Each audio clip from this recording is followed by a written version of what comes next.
अनंत T दे refresh हमी।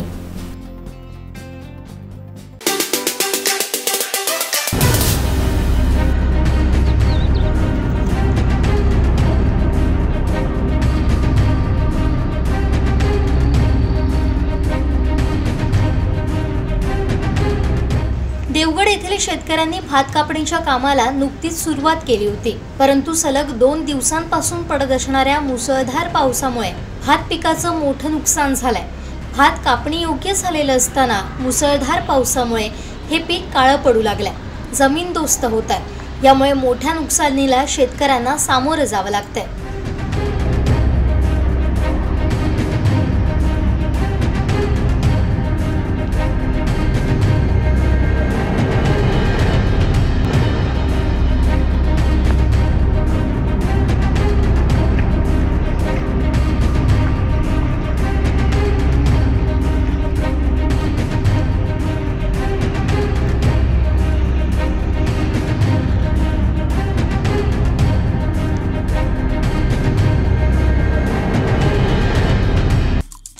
आमचे दिवसभरातले सर्व अपडेट्स, ताज्या घडामोडी आणि थेट लाईव्ह पाहण्यासाठी सबस्क्राइब करा, लाईक करा कोकणचं नंबर 1 महा चॅनल कोकण 7 लाईव्हचं YouTube चॅनल।